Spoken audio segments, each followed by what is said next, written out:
نعم الحمد لله والصلاة والسلام على رسول الله صلى الله عليه وسلم وعلى آله وصحبه الذين اتبعوهم بإحسان إلى يوم الدين وبعد.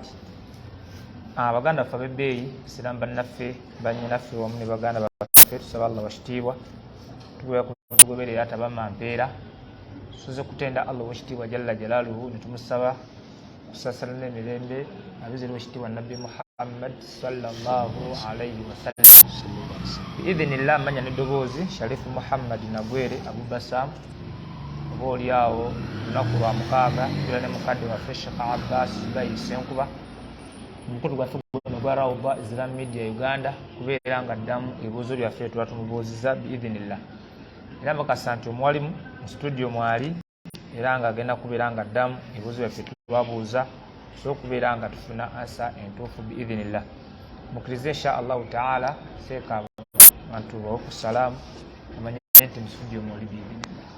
Alhamdulillahi rabbil alamin arrahmanir rahim maliki yawmiddin ثم الصلاة والسلام على أشرف المرسلين سيدنا وحبيبنا ومولانا محمد صلى الله عليه وآله وسلم.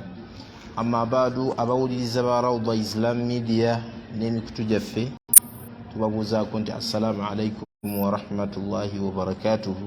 تلموز وشعبان الحمد لله تجينا مشي ورمضان الله شهر المغفرة الله العتق من النار شهر التوبة شهر وموزو gujjudde ebirungi. Barakallahu fikum. Saba Allah atuse mwezi wa Ramadhan. Allahumma amin. Barakallahu fi. Afika barakallah. Sheikh nga bulijjo baganda babuze ebibuuzo. Naam. Era nga mwanyi naffe asookedde ddala tuwadde ku kiramusa ky'ebbe nti assalamu alaikum wa rahmatullahi wa barakatuh. Wa alaikum assalamu wa rahmatullahi wa barakatuh. Agambye amanya nze Zafalani Nankinga okuva mu Bende. Barakallahu fiki ya Zafarani. Zafalani abuuza nti Sheikh mbawuliriza nnyo online. Mbuuza bwe mbanga gye nkolera bakatuliki ate nga buli lwakutaano kyatteeka okugenda mu kereziya kuba ye nkola y'essomero eryo we ŋŋenda namulwa ntya era nkole ki Sheikh? Nga mu kereziya tubuuza agenda kukolayo ki? Oba agenda kusaba? Agenda kusaba kuba tumanyi omusiraamu tasaba nsaba ya kikaafu. Allah tasaba nsaba ya kikaafu. Basaba Yesu kituufu si Allah. Wekitiibwa Allah tebamusaba. Ate owekitiibwa Allah tabaraka wa taala yatugaana okusaba ekitaliani kitaliye yakitugaana. Allah akbar. Wekitiibwa Allah tabaraka wa taala yagamba wallazina yad'una min dunihi la yamlikuna min qitmir. La hawla. Abasaba ekitaliani kitaliye Allah. Era bintu ebinene ye muntu an yaj'ala lillahi nidda okuddira Allah n'omuteekako ekintu ekirala ky'osaba ekitali. Yaj'ala lillahi nidda kyabulabe. Nabbi waffe Muhammad sallallahu alayhi wasallam yalaga nti zambi ddene okusaba ekitaliani ekitali Allah. Era kyabulabe nnyo mu ddiini y'omuntu okusaba ekitaliani Allah. Ne Allah mu Qur'an kyekyo kyeyagaana yaga nti laqad kafara allazina qaalu inna Allaha huwa almasihu binu Maryam. Bakaafu buli yenna agamba nti Yesu mutabani wa Maryam. Akati omuntu amuyambako oba n'abeerawo kyabulabe. So yinza okuba nga si yenzikirizayo naye bate bakuwaliriza teweetaba mu bantu abo baliko ekikolimo kya Allah. Owekitiibwa Allah bwe yali ayogera ku bakristu yagamba nti addaalun abaabula. Nti Allah ayinza okuteekamu abo abakola ki? Abaabula addaalun. Era tubasabira buli lunaku okusaba Allah aleme tufuulanga akati ale tusaba Allah aleme tufuulanga bbo ate gwe weetaba mu bbo. Genda mu kereziya yana mu kereziya kinene.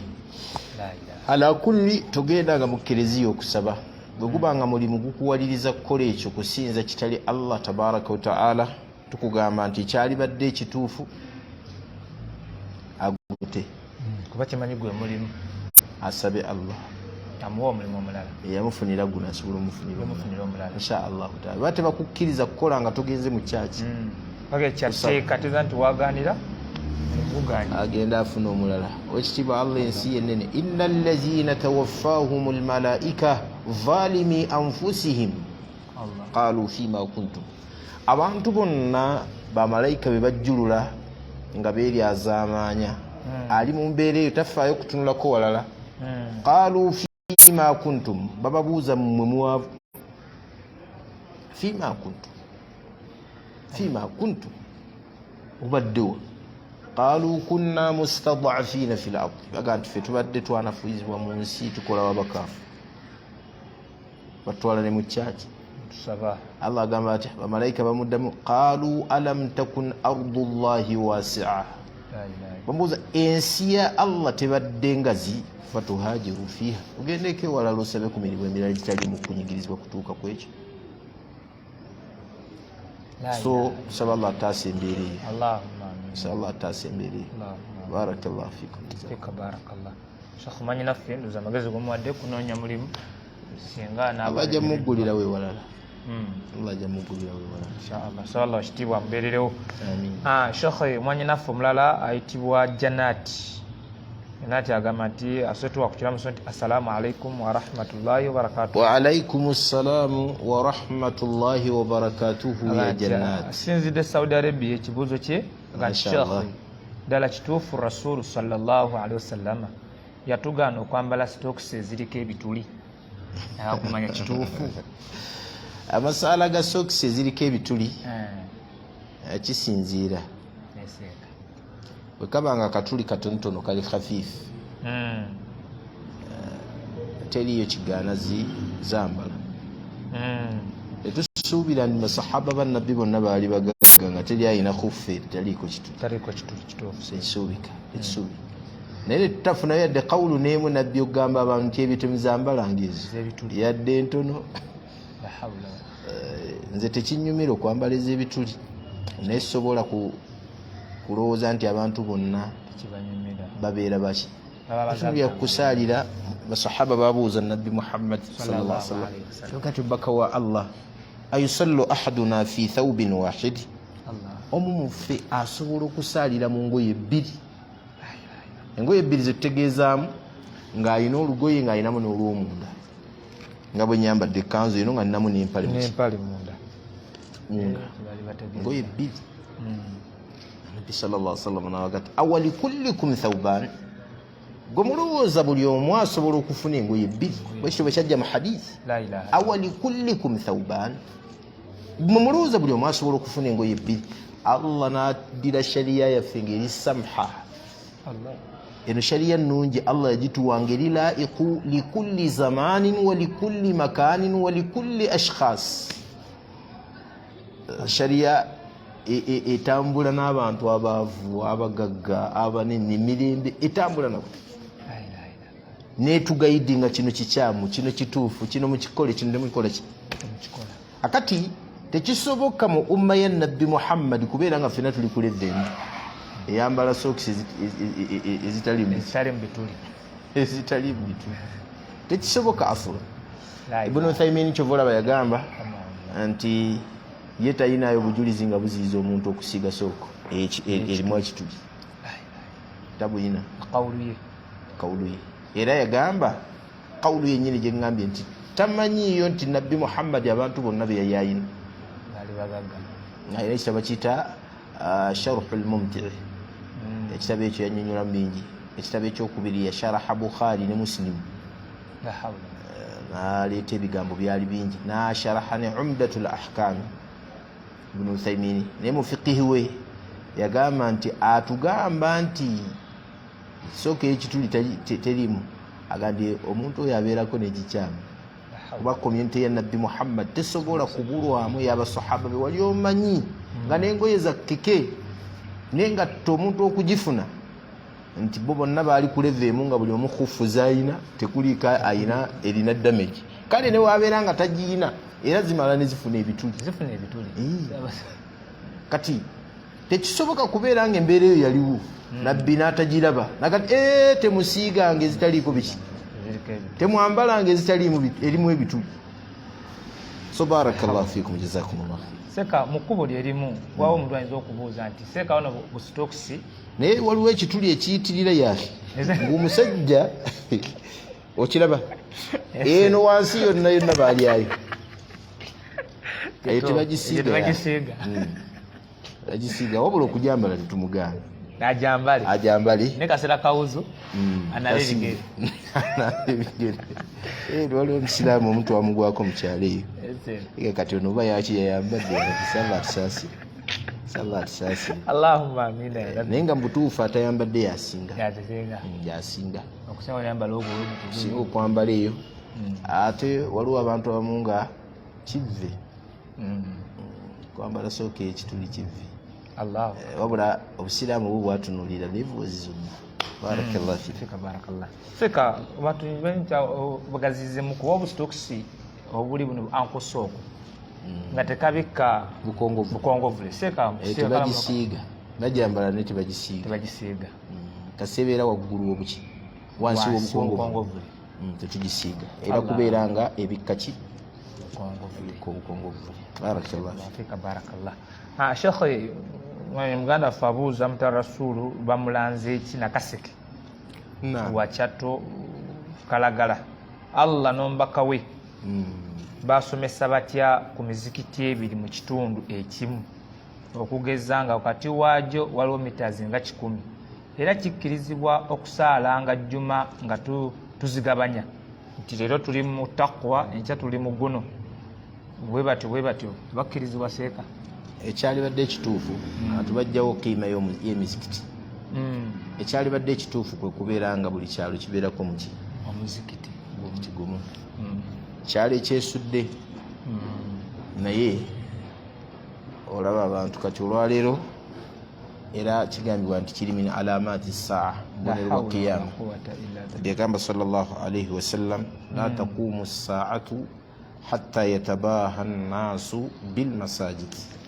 qiyama tegenda kuyimirirawo okutuusa nga abantu batandise okwewaanira muki mizikiti abantu bewaanira muzikiti fe tulina wali omuzikiti n'abalala nga beesetinga nga bazimbayo tabaha nnaasu bilmasajid. Idhan si kirungi ashrafu omugamba ajje wano si kirungi kuddira muzikiti kubeera nga giraniganye wamu ekyali badde ekituufu kubeera nga gyesudde nga buli kyalo kuliko omuzikiti naye emiswalla gyo gikkirizibwa ate nagyo tegyetaaga kubeera nga giri mutakariba mita 10 zibeera ntono nnyo sheekhe nawali ntono nnyo emiswalla kiyinza okuba nga abantu bajja kukaluubirirwa negubeera mu katale wali bajja kukaluubirwa okuvaayo kwambuka ku muzikiti nga bajja kukaluubirirwa so omuswalla ogufaanana bwe gutyo tukkirizibwa okubeera nga tugukola ki nga gubeerawo. Amma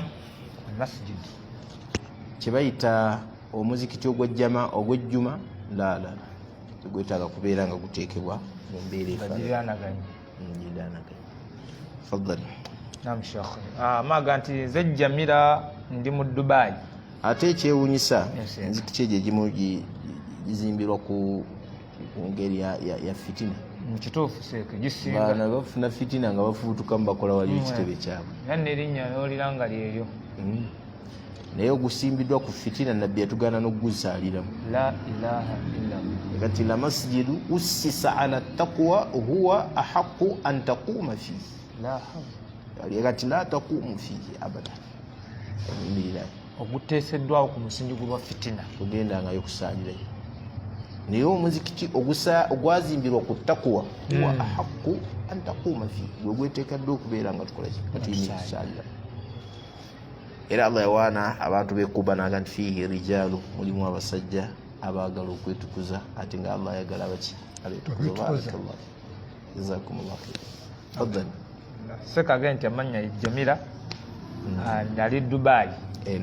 Jamila gamba nti nzikirizibwa okubeera n'omusajja atali musiraamu naye nga nze ndi musiraamu era nga ntuukiriza bulungi nnyo eddiini yange byeragira, naye ng'omusajja n'abaana si basiraamu naye nga nayingira n'abaana nga mmaze okubazaala era ne mbatuuza ne ashihadu zekakirizibwa omukyalo oyo kuba abaana basiramula. Jamila barakallahu fiiki, naye omusiraamu omukyala takkirizibwa kufumbirwa mukaafu. Allah yagaana mu Qur'an. Allah we yakutonda Jamila naffe yatutonda yatugaana okufumbirwa baki abakaafu abatali basiraamu. Obujulizi bungi mu Qur'an niyo obutonotono bwetuyinza okukuwa. Allah agamba mutahina la hunna hillun lahum, abakyala abasiraamu tebali halaali eri abakaafu, wala hum yahilluna lahunna, ate nabo abakaafu tebali halaali eri abaki. Kati tekikkirizibwa ekyo nno kyaliwo mu biseera ebyakazibu kazigizigi. Owekitiibwa Allah nga byakusenguka yakkirizanga baateeka obunyomero nti omusiraamu anaasengukanga okuva mu basiraamu n'agenda mu bakaafu bajja kumukkirizanga mu Hudaybiyah Treaty, sulhul Hudaybiyah. Ate anaavanga mu bakaafu ng'asiramusa okujja eri abasiraamu bamugoba bugobi. Allah n'agera nga waliwo abakyala abavudde eri. Owekitiibwa Allah n'amugamba Nabbi Muhammad nedda tobazzaayo. Naye nga abasajja babakkirizanga. Waliwo basahaba bamu be bazzaayo, basahaba ne bagamba tetujja kuddayo katugende gye tugenze.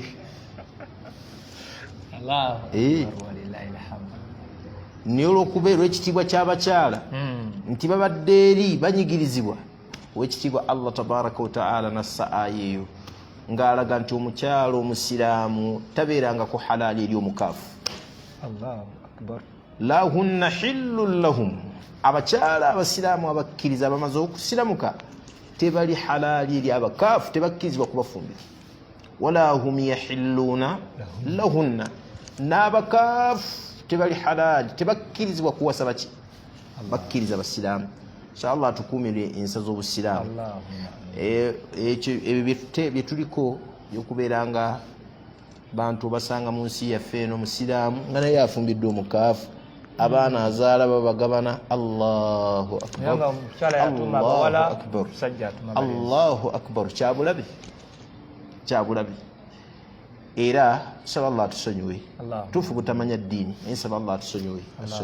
Bangi bannyinaffe ebyo bakola, bakitaffe bakwata n'abantu abaana ab'obuwala ne babagabira abakaafu olw'akasente, naye bingi bibagenda okwansalinga mu maaso ga Allah tabaraka wa ta'ala. Tusaba Allah abasonyiwe. Barakallahu fiik. Barakallahu fiika. Saba Allah bashitiibwa bonna bannyinaffe abaafunye batali basiraamu, Allah bakola enteekateeka y'okubanga babe basiramuka. Allahumma amina. Seka mwannyinaffe abuuza bamuganda ffe nti singa omuntu akola mu Ramadan ng'ekikolwa kyakoze kimwetaagisa okusiiba ennaku 6 ez'omuddiriŋŋanwa 2 Mathes, Seka bw'afa nga tannazimalayo tuzimusiibira ennaku ezo? Exactly. Zisiibibwa era abamu ku basigaddeyo mu baana be mukyala we asobola okumusiibira. Nabbi Muhammad sallallahu alayhi wa alihi wa sallam yagamba man mata wa alayhi siyamu swama anhu waliyuhu, singa omuntu waafa nga badde ayinayo okusiibanga okwo, swama anhu waliyuhu. Swama anhu waliyuhu, amakulu baaleseewo bamukole ki? Baana baaleseewo mukyala we bamusiibira. Kati wabeera n'okusiiba okwo kufaanana bwe kutyo kuba kwa tteeka. Wa daynullahi ahaqqu an yuqda, ebbanja lya Allah ng'eryo lye liteekeddwa okutandikirwako okukola ki? Okuliibwa. Barakallahu fiikum. Seka teza ntufunayo mu famire omuntu omu n'aziyimiriramu oba bazikwata bonna ne bazikuba lumu? Tusobola okufuna omu oba wasobola okufuna abasukka ku omu. Kullun al amru wasi'. Bamusiibira. Barakallahu fiika. Barakallah. Sheikh, my question is, Imam bw'atusaaza esswala y'omulwatu mukaama tukola tutya? Twogedde subhanallah naye nga Imam takyusa, ndemu swala oba bamugoberere swala ebeera ntuufu naye aba yawukanye ku sunna. Khayra al-hadi huda Muhammad sallallahu alaihi wasallam. Obulungamu obusinga obulungi bubulunga bwa Nabbi Muhammad sallallahu alaihi wasallam. Essola z'olwatu zimanyikiddwa n'ez'ekyama zikoze ki? Ati oli bw'asaala mu kyama kiba kitegeeza nti omuntu oyo azisadde mu kyama ayawukanye ku ki? Ku sunna. Abamu bazisaala mu kyama ez'olwatu olw'okutya okusoma. Alo imaamu abasiraamu bamugamba neddayo osome Qur'ani ogitereeze totereeza n'agaana. Abasiraamu ne beekungakunga awo zagati imaamu tagwanidde yagati ya ummul alqawm aqra'uhum likitabillah. Akulembera abasiraamu yabasinga okusoma Qur'ani. Ni imaamu yagaana okwefaako. Abasiraamu ne beegugunga akati bwe batuula mu meeting batula mu meeting awo ne bakkiriziganya ne bagamba nti musajja akole ki agende n'awanika omukono nagati seeka bwe biba biganye ebyokusaaza ziri kale kansaaza ez'ekyama naye nga sigadde kuba imaamu abasiraamu bamugaa nti ez'ekyama z'obotta ate nga zirina z'obotta ez'ekyama kakati abantu beeragajjalira faayo osome Qur'ani ekitiibwa. Abooluganda abasiraamu abawuliriza Qur'an tetuyina hujja kubanga Allah yaleeta hujjaji zonna n'azireeta. Omuntu ezaali mulemyo okubeera ng'asoma Qur'an alima Allah tabaraka wa taala aga nti an sayakunu minkum marda muyinza okubeera mu abalwadde. Kiraba wekitiibwa Allah yagamba ati faqra'u ma tayassara minhu. Buli muntu asomeye ekikoze ekimwanguyidde. N'omulwadde soma Qur'an. N'afaanana ati soma Qur'an. Oli ku lugendo soma Qur'an, soma ekikwanguyidde. Kati Qur'an oli talina hujja faayo okulaba nti weeyigiriza Qur'an. Yagamba Nabbi Muhammad ng'alaba nti khayriyatu hazihi al-umma qira'atu al-Qur'an wa ta'allumu al-Qur'an. Yagamba nti khayrukum man ta'allama al-Qur'ana wa 'allamahu. Abasinga obulungi yo yeeyigiriza Qur'ani ate n'agiyigiriza n'abaki n'abalala. Barakallahu fikum jazakumullahu khairan. Barakallah. Assalamu alaikum wa rahmatullahi wa barakatuhu. Alaikum assalam. Amanya Lugerago Salimu from Juba Town. Gerogo barakallahu fi. Salimu abuuza seeka waliyo amasomero agasomesa Qur'an nga g'abakyala. Mukyala wange ayagala kusoma Qur'an mangi. Uganda ne wabweru waago. La ilaha illallah. Mangi. Akati waliwo shekhe waffe bamuyita Kibanga awo. Seeka Kibanga ali awo ayina marukazi nga y'Ababanaati bakwata Qur'an. Baseerabidde n'abeera n'etali y'abakyala zombi weeziri. Akati waliwo marukazi endala wano bagita Musa. Bakyala twabalaba juzi nga bakwata Qur'an Kibanga. Marakizi nyingi nezeegasse ojja kusanga ng'era abawala mwe bali n'abaki. So tewali buzibu, genda osobola okukwata Qur'an inshallah. Osobola okumutwala n'akwata ekitabo kyawe. Faddali. Okay Sheikh. Sheikh manyi naffe abuuza omuganda ffe nti nina abaana basatu. Omukulu ye mulenzi, ababiri bawala. Saasobola kubasalira akeeka olw'obusobozi tebwaliwo akaseera ako. Na alhamdulillah kati nina obusobozi. Sheikh nzikole ntya? Zonna embuzi nzisala omulundi gumu on the same day oba nedda? Al-amru fihi saa. Bw'aba asobola kuzisala lumu azisale lumu zonna. Era w'amaliro zisala bw'ati aba amaze okutuukiriza aqiika. Asobola okuzisala olumu, asobola okuzisala kisinzira ku busobozi bw'ayina. Naye ng'okujanguyiriza okuzisala olumu kye kisinga obuki obulungi. Barakallahu fiik. Barakallah. Sheikh yagamba takbir after attahiyatu ne salaam mu swala ekkirizibwa oba nedda? Oluvannyuma lwa salaamu tugaa nti Allahu akbar. Kyajja Muslim Nabbi waffe Muhammad sallallahu alaihi wasallam agamba aimini sahaba yayogera Abdullah ibn Abbas we basira bidde yaganti kunna twali na'lamu insirafa rasulillahi sallallahu alaihi wasallam ategero okuva kwa nabbi Muhammad sallallahu alaihi wasallam salai bitakbir nekigambo Allahu akbar ne takbir. Ibn Uthaymeen yayogera n'agamba nti imma kama yaqulu ba'du ikhwanina fi ba'd al-burdan bagamba baganda bafi mubashara ba'da as-salam oluvannyuma lwa salam Allahu akbar kiyinza okubeera kyekyo au qawlu nabiyi sallallahu alaihi wasallam subhanallah alhamdulillah Allahu akbar oba obuladi buno bwetuleeta nga nabbi yatukanga ku kigambo Allahu akbar bakyongera mu kudoboozi nga kuba mutegeerera naye ala kulli takbiir eyo eri mashruu'u mu sunna era oli bw'ajogera aba akoze sunna. Barakallahu fiik. Barakallah. Shagent jazakallahu khairan. Allahumma jaza'na khair. Mwebale kutusomesa ya rabbi. Agenti omukyala abuuza bw'aba adde Makka. Alina okusalako enviiri ze neera. Mukyala tasala nviiri wabula akendeezaako mithla al-anmila nga bw'olaba kana kino ekiseera okuva wano paka wano. Abeera n'enviiri nga nkulu asalako ekyo naye tasala kawalaata era abakyala bo bakendeezaako bukendeeza.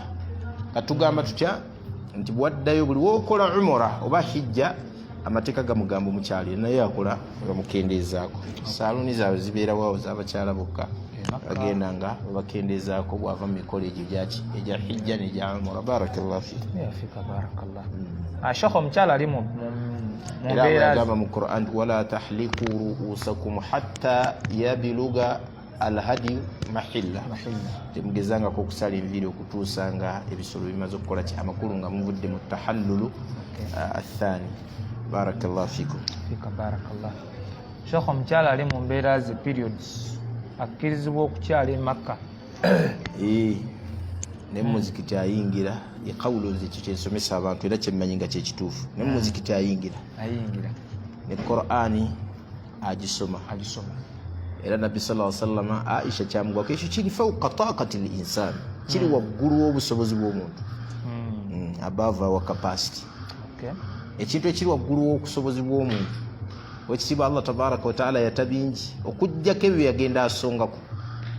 Mukyala si yeyegeredde okugenda mu MPs ekyo khilqiya kyabubumbwa owekitiibwa Allah tabaraka wa taala yekennyini yakigirira abakyala ba umma bonna. Kati nabbi waffe Muhammad sallallahu alaihi wasallam asanga Aisha ku Kaaba kwennyini ku masjid ng'akaaba namugati ya Aisha malak ana fist kyekikutuuseeko ogenze mu nsonga fa asharat bi ra'siha. Riwaya emu yagaa nti yalaga na mutwe gwe galaga nti ye naam.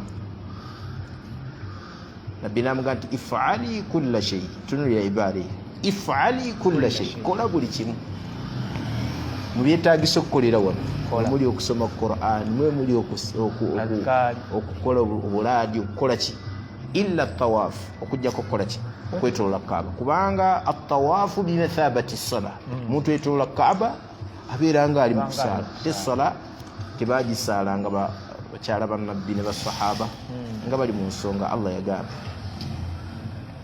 Barakallahu fikum. Tuzamanyira Makka agende biidhnillah agende. Seka abuuza hadithi eyalaga ku bubonero bwa qiyaamu obunene seka ayagala kugimumenyera mu biidhnillah tumumenyere bubonero. Nabbi sallallahu alaihi wasallam yagenda asongako bwetujjukirako obutonotono. Mubonero nabbi waffe alaihi salatu wassalam yayogera ku kye bayita nuzulul masih kuma kwa Yesu kabonero kanene mubonero bwa qiyama. Allahu akbar. Nabbi sallallahu alaihi wasallam yakogera ko ganti yanzilu Isa Allah yasoko okutunyonnyola kuba yasinga okutegeera nabbi we ganti wa innahu la ilmun lisa okukoma kwa Yesu kabonero kaki qiyama kabonero ka qiyama. Allah akati bwe kiggwa ekyo Nabbi sallallahu alaihi wasallam naganti yanzilu Isa ibn Maryam ala manarati albayda fi Damashq agenda kukomawo Yesu mutabani wa Maryam ku munaala omweru e Damascus فيقتل الخنازير ويكسر الصليب ويضع الجزية ويقتل الدجال. agenda kukola emirimu egyo, agenda kutta embizzi, amenyemenye emisalaba, aggyewo omusolo gw'obusu, atte dajjali. Mu bubonero obulala mulimu Imam al-Mahdi. Nabbi sallallahu alaihi wasallam gwe yayogerako nti agenda kujja omusajja yuwafiqu ismahu wa yuwafiqu ismu abihi isma abi yamla'u al-ardu adlan ba'da kawnihi jawra. Agenda kusaasanya obuki obwenkanya mu nsi oluvannyuma lw'abantu okusaasaanyamu obulyazamaanyi. Mubonero bwa qiyama obunene mulimu khuruju dabba, okuvaayo kw'ekisolo. Ekisolo kigenda kujja nga tukallimu nnaasa, kyogera n'abantu.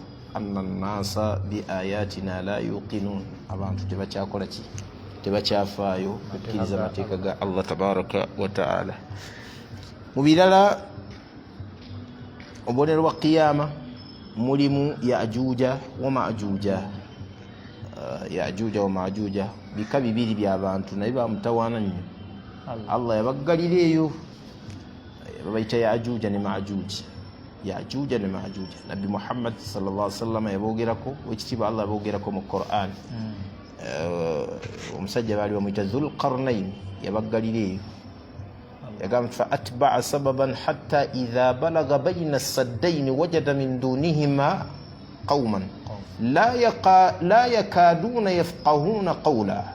Yasanga y'abantu nga tebawuliziganya mu lulimi. Dhulqarnayn qalu ya Dhulqarnayn, bamugati wange gwani Dhulqarnayn, inna yajuja wa majuja mufsiduna fil ard.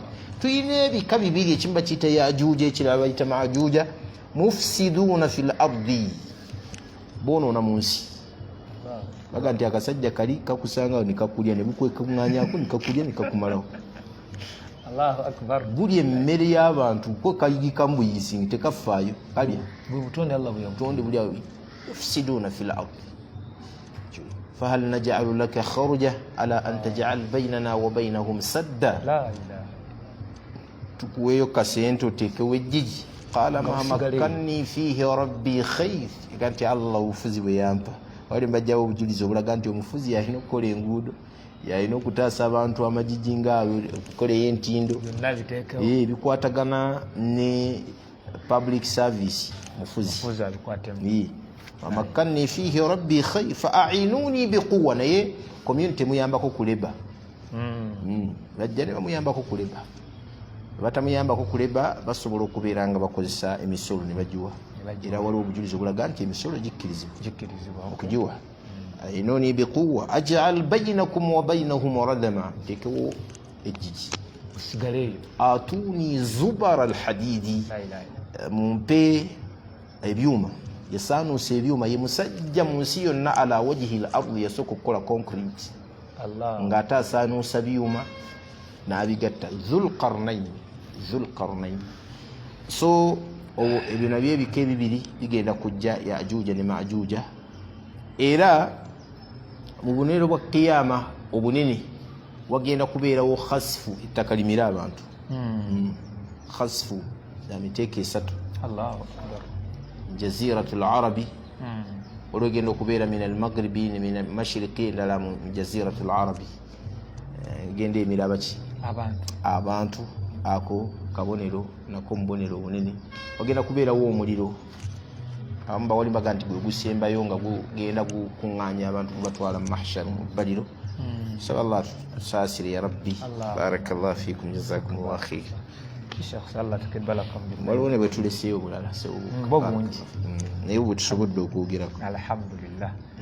Shekhe, manyinaffe abuuza nti Allah tusaasire agee nti woba olina omusajja gw'oleese, mwana wa bulale aleese omusajja wa taata we, taata n'atakkiriza musajja muwala gwakoze ati gwaleese.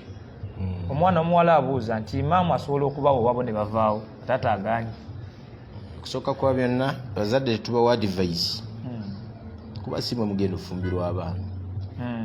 Omusajja gwaleese si gwogenda omufumbirwa, ogaana waaki? Omwana ye gwasiimye, bw'obanga gwasiimye ng'omulabamu eddiini n'empisa, mwagende Allah akbar mulaba nga ibada zennungi addiinu ibada asinza bulungi Allah kiwulidde alkhulqu muamala enkolagana ye n'abantu kya Allah kyatwagalamu Allah idha ja'akum man tardawna anhu dinahu wa khulqahu fazawwiyuhu ay man tardawna anhu ibadatuhu asinza ati Allah wa khulqahu ay muamalatuhu ma'a an-nas muamala akolagana ati n'abantu fazawwiyuhu muwo mukyala akoleki agende wa illa takun fitna nagana omwana yeefumbiza anti ngibyo kyatugambye mama agenda muwowa bamukoleramu embuto awaka Allah akbar ngate mupapa mbu muzijjemu na fasada ngate munonya ate ya advice ya nabbi ajiva kabagena kubonabona mu nsi bazadde mwe muwulirize nya advice ya nabbi Muhammad sallallahu alaihi wasallam Abubakar as-Siddiq radiyallahu nabbi yaleta advice basahaba ne bapalapalanya bakole ebyabwe yabaga nti ayyukum arjahu aqlan wa aswabu ra'ya min rasulillahi sallallahu alaihi wasallam ani mumwe bali ku lutalo Uhud nabbi alayhi ra'aytu anile wano sajja tujabba kuba inshallah mbaka wa Allah tasobola kulimba yabaga nti nabbi fere twafuna mukisa genda ku Badiri tulwanire eri batusingireyo khalas la ilaha sallallahu alaihi wasallam agenda ayambala kombati aba ayambala Abubakar najja nabaga nti mugamba kinti nabbi abadde atugamba tulwanire wano naye ffe tulaba tugende ebbali Abubakar yabaga ayyukum arjah aqlan ani abasinga okubeera ne ani asobola okusinga nabbi Muhammad n'obwongo obukyasinza okubeera obwaki wa aswabu ra'ya nabeera ne ra'yi ne ekiteeso ekyasinza okubeera min rasulillah sallallahu alaihi wasallam taliyo aslan mu siyar ابن هشام من بداية والنهاية صحها شيخ الألباني رحمه الله تعالى حديثا نير مفائدا ينجي النبي قام صلى الله عليه وسلم بينما نحن في بادية بني سعد تبتلي بنو سعد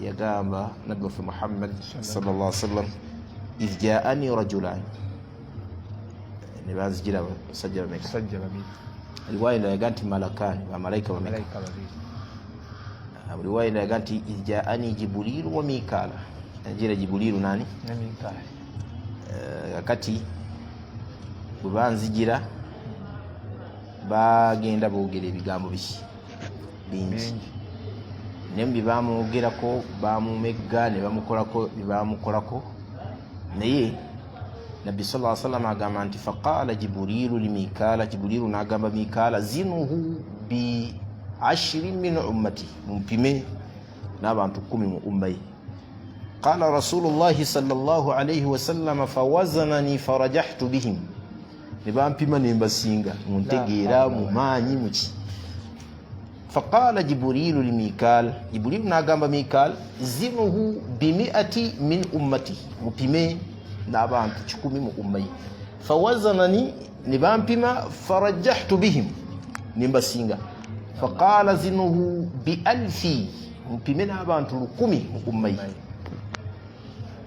fawazanani farajahtu bihim nibampimira nabasinga qala da'uhu anki gadi muleke tuddayo aganti fa wallahi law wazannahu ala ahli as-samai wal ardi qatiba twali mpimye n'abali wansi n'abali waggulu ebitonde la rajaha bihim Muhammadin sallallahu alaihi wasallam Muhammad yali basinze kachovula Abubakar yaganti ayyukum arjahu aqlan wa aswabu ra'ya min rasulillah sallallahu alaihi wasallam bwecho bichajja musiyar ahani abasi asubula okusinga nabbi Muhammad sallallahu alaihi wasallam obuzito taliyo aslan chobola abantu tebamutegeera nabbi Muhammad sallallahu alaihi wasallam Allah yekayamanyi qadara nabi sallallahu alaihi wasallam yamanyi nabbi yani Muhammad era abantu babagamba nti banali nabbi aganje n'omulaba nga amulengeza ngati kachono miskini ono tamanya ni gwalengeza tamutegeera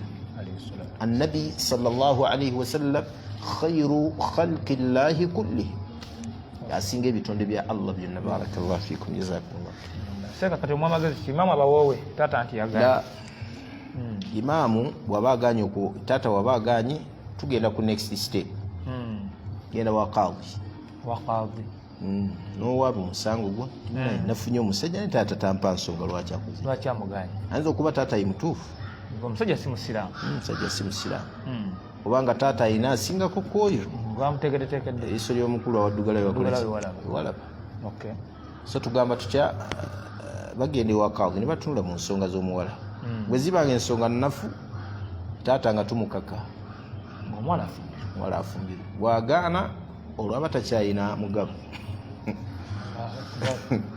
abamukuba wali bagamba nti bwabulwa mugaba nga taata aganye yefudde vumbi al imaamu waliyu man la waliya lahu era ne imaamu asobola okukola omulimu abuliddwa amugaba taata aganye inshallah la ilaha illallah eyo hadithi baga nti esobola okukolawo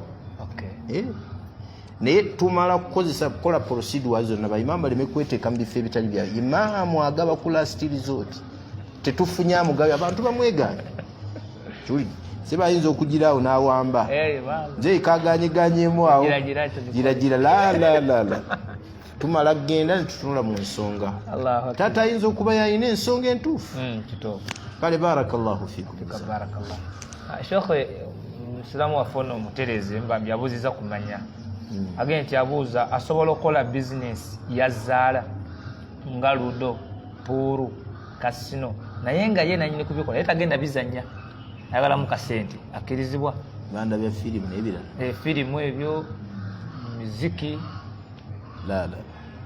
puuru ludo allah yatugaana bizinesi yonna eva mu haramu allah akbar amma zaala nabbi sallallahu alaihi wasallam yamugaana owekitiibwa allah yamugaana innama alkhamru walmaisir alazlamu walansab aya bwegamba rijisun min amali shaitani fajitanibuhu buchafu mulimu gwa sitaani mugwewali allah innama yuridu shaitan sitaani yagala ayuqia baina kumul adawa kuteekawo bulabe muzaalo oyo nemumwenge era okulwanalwana okumanyi kubeerawo mu mwenge nemuzaalo sajja omu yajja ne sente ze ku zaalo bebamukuba akasooka edda bebagiragira awo kano kafuna tekafuna ng'ateekako sente bamukuba kadaddamu n'ateekayo ogwokuna anunule akantu ke wallahi ebisajja nebimukuba naddamu ogwokumeka ogwokusatu ebisajja nebimukuba okukakana ngaobusente bweyaze nabo bukoze eki aga njagala sente zange naga sente tubedda tuzikuba okolaki olaba kyeyakola ng'afunye eŋŋungu nga bakwata amayinja saagala kumumanyira nabye sente zange nga bamukuba olubale wano shaitaani yagala oteekawo adawa ng'eyitira mu zzaalo lye era ensonga lwaki allah yamutugaana nabbi sallallahu alaihi wasallam yagaa nti man laiba binnardashiri yenna azanya ludo atali wa sente fakad ghamasa fakaannama ghamisa yadahu fi dami lkhanaz abaga atadde omukono gwe musaayi gw'embizzi wa lahmihi n'ennyama yayo amakulu obeera mu haramu ozanyira twewali saballah taasa barakallahu fikum nti ebyabiveeko afuna bizinesi endala era wano agambye nti alina mukwano gwe alina ebbaala ne lodge sente zajjamu ziramulwa zitya haramu inshallah taasi kasimu abuuza bannabyabufuzi abalayira ne Qur'an ate ne balemererwa okutuukiriza bye baasuubiza abantu balamulwa batya ate nga bakwata kitabo kya allah bannabyabufuzi balitaddeko insha allah naye tebagiteeka abalabira tebagiteeka nako yayogera akimanya nakabala omu yagamba banna agenda kuzimba munnabyafuzi omuwarabu yagaa agenda kuzimba olutindo nga luva e Port Sudan ku Red Sea lugwe Saudi nga bantu batambula butambuzi bakyali nnyammeeri yadde okulinnyinnya kuli basuubiza adduniya wal akhira duniya naki n'akhira naye bateekeko insha allah kubanga wekitiibwa allah kyatayagadde tekibeera kuba bantu basuubiza abantu tuli banaffe yaakhi يريد الله أن يخفف عنكم وخلق الإنسان ضعيفا الله يمتنا منف ضعيف أضعف الخلق سأل الله تساسله اللهم سأل الله تساسله بارك bagezeko tukize basuubiza seeka tukirize amin Allah seeka aganti murushidi ebuyukwe murushidi abuuza olugoye olwa yero balusaaliramu olugoye lwa yero balusaaliramu na balusaaliramu n'olwa white n'olwa red wabula bangi mbawoli mbalaba nti olwa yero nabbi yaluziiza okulukola ki inshallah katugere tunoonya hadithi tujja kulaba bwe tunaagifuna inshallah seka ona susha funzide kisembayo agende nti bw'anaaba olunaaba lw'ejjuma ne yeerabira okufuna wuzu najjukira nga amaze okuvayo ku jjuma akola atya kunaaba kwe kutuufu nnyo okay naam ng'alina okunaaba yewuzu nga bw'olaba omuntu ng'agenze emmanju n'afuuyisa short call nti alina okufuna ki ewuzu nabwe kiti omuntu afunye okunaaba okw'ejjuma kimu kigwa mu kifo kya wuzu wabula nabbi ye bwe yanaabanga yatandikiranga ku ki ku wuzu yesunna era oli bw'anaaba obunaabi kyokka waliwo ekiyungu ekiba kitafunye mu byetteeka amaze okunaaba kibula bagita total ablution ghusl okugamba wuzu ebeera nneneko ng'esusseeko ne kweri so omuntu bw'anaaba n'enniya ey'okwetukuza ekyo kikulu nnyo okunaaba n'enniya bw'aba tanaabye na nniya yakwetukuza adi la alina ofuna ewuzu naye bw'anaaba n'enniya nga yakwetukuza tumugamba nti kumumalira kibula abawali mbaga nti kye bayita gusulu ta'mimu aljasad bilma kuponya mubiri n'amazzi khalas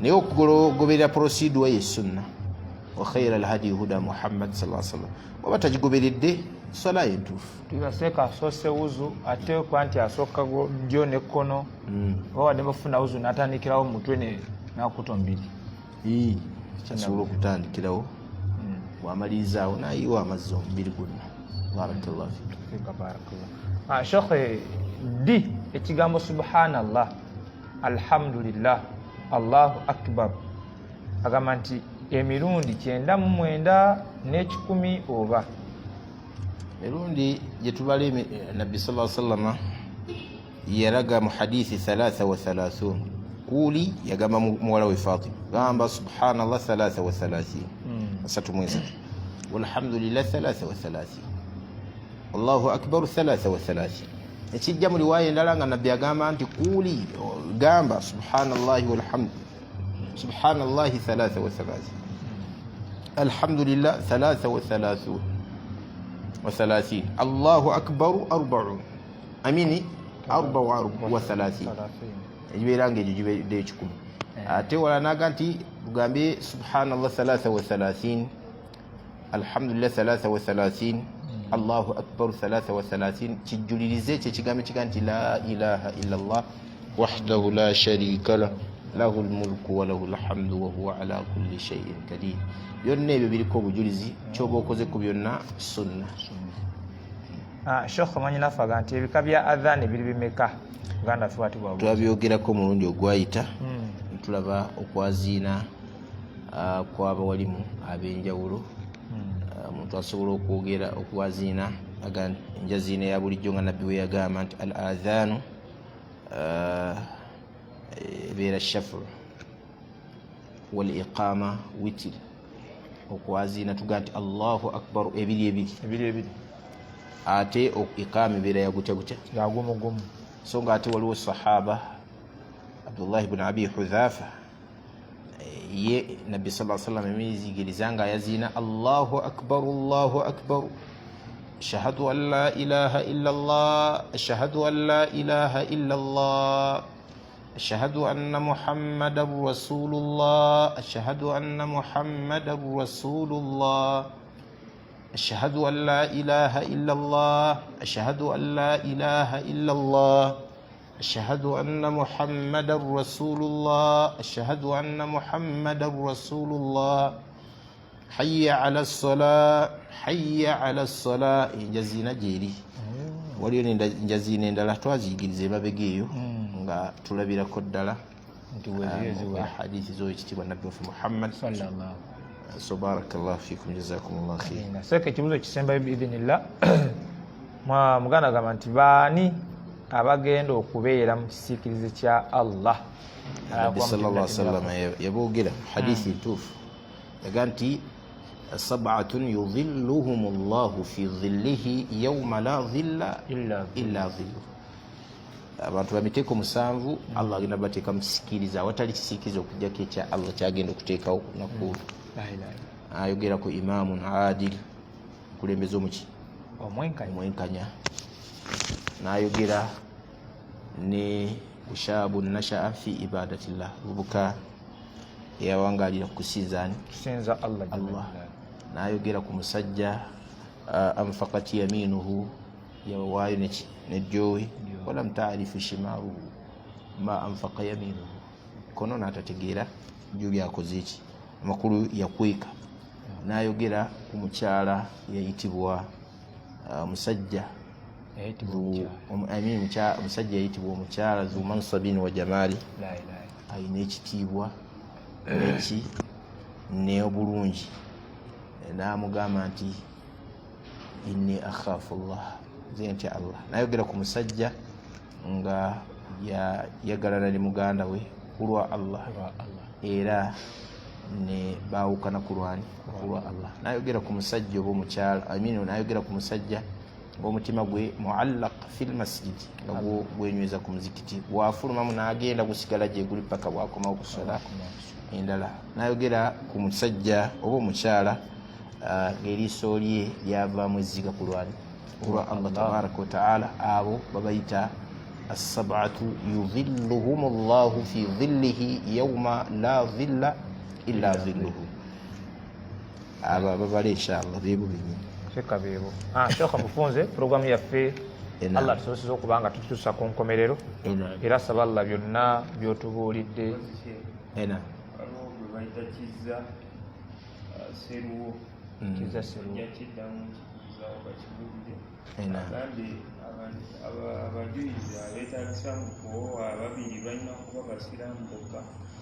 balina kuba basiraamu. Shahada omuntu akuwa awashaa ajulire waffe alina kuba muki musiraamu nakubeera adilain si busiraamu bwokka naye nga adilain fi umuri ddiini nga basaaze tubamanyi benkanyankanya mu nsonga z'eddiini asaala siiba mirimu gy'eddiini egy'okungulu gye tulabira kandi sikola labudda an yakuna adil fi umuri ddiini. Barakallahu fikum jazakumullahu khair. Barakallah. Shekhe ndowooza wasiya bbiri abasiraamu Ramadhaani eno kubanga yeesembedde sekebulako ewiki ng'emu kitundu. Wasiya esooka yenna Ramadhaani gwesanze wagisiiba. Allahu akbar. Wallahi tolina assurance ku bulamu bwo nti Ramadhaani bwenajjejja onaagikola ki enaakusangawo. Era Allah asonyiwa omuntu singa asangiddwawo Ramadhaani. Ega nabbi waffe Muhammad aljum'atu ila aljum'ati sallallahu alaihi wasallam sallu ala rasulillah. Yagamba nabbi waffe Muhammad sallallahu alaihi wasallam aljum'atu ila aljum'ati juma okutuuka ku juma mukaffiratu lima bainahuma. Allah akusonyiwa amazambi agali wa Ramadhaanu ila Ramadhaani ne Ramadhaani okutuuka ku ki Ramadhaani mukaffiratu lima bainahuma. Allah akusonyiwa naye bangi abafiiridde awo. Kati gwe Ramadhaani bwe kusangawo twala obuvunaanyizibwa okukola ki ogisiiba. Kye advice ya Allah ataava ku byalo balina kugenda ku byaniosimanyi ya rabbi anta somu khairu lakum. Allah yagamba nti shahru Ramadana alladhi unzila fihi alquran hudan linnas wa bayyinati min alhuda walfurqan faman shahida minkum ash-shahr yenno omwezi ogumusangawo falyasumu asiibe omwezi gwa Ramadani. Iyo advice esooka tweteekereteekere Ramadani nenniye entuufu netugenda gisiiba. Advice eyokubiri teweefuula bize mu Ramadani. Bangi beefuula bize Ramadani mawusimu etuuse eya birungi yagamba nti bwebe naatera okutuuka ramadaani allah asindika omukozi naga nti ya baghiya alkhair aqbil wa ya baghiya shar, omuntu yenna abadde anoonya obulungi genda mu maaso tandikirawo, ate gwe anoonya obuki obubi aqsir kendeeza buveeko wenzi buveeko. Omuzannyo guli mu ddiini, abantu bazannyira mu ddiini, naye tozannyira mu ddiini, ozannyira mu bulamu, mu future yo sure deal future gyazannyiramu. Nabbi gye yatugamba nti ate nga naye haqiqatan musallama, buli muntu yenna akimanyi nti okufa gye kuli, teri yakiwakanya, n'abakaafa bashiggwamu nti okufa gye kuli. Wallahi omuntu yali ebulidde n'okufa, ebirala byonna watabyewulira nabyo. Naye kati twala obuvunaanyizibwa oleme kwonoona budde bu mu ramadaani. Sanga omuntu nga olunaku ne luggwako lulamba nga tasomye yadde aya ya qur'ani ne nga te allah aga nti shahru ramadana alladhi unzila fihi alquran hudan linnaasi wa bayinati min alhuda. Mwezi gwa ramadani shahru alquran, mwezi gwaki alquran. Saba allah ow'ekisa, omusaasizi ow'ekisa atuuse mu mwezi gwa ramadani. Saba allah ow'ekisa tutuuke mu ramadani tukoleremu ebyo ebigwanidde okukolebwa mu ramadani, tuleme kuvaamu nga tulina khasara. Hadithi ya Jibril ya nabbi waffe Muhammad sallallahu alaihi wasallam, ragma anfu muri'i, omuntu alwale kookolo azikirira afe aveewo, man adrakahu ramadan, omuntu singa ramadan emusangawo, thumma ramadan neggwako kabla an yaghfira allahu lahu, nga allah tamukoze eki saba allah tusonyiwe. Barakallahu fikum, jazakumullahu khair.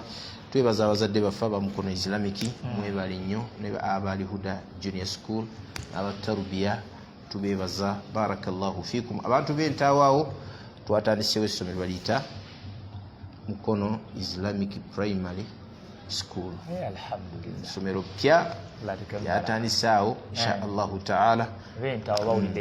So nga ate Nnyenje wali tulinawo Aksamu, tulinawo Aksamu, gonna amasomero gaffe ga busiraamu, era tugaagaliza obulungi. Twalayo omwana, abamu balowooza nti ekyo kibeera mu bizinesi kyokka, naye ffe tukifunamu n'empeera. Nabbi yaga nti addaalu ila alkhairi kafaili, bulagirizi baanu nti waliwo Mukono Islamic mu Kigombi, amututteyo omwana mwenkanya empeera ate tumukendeezeza. Barakallahu fikum, jazakallahu. Assalamu alaikum warahmatullah.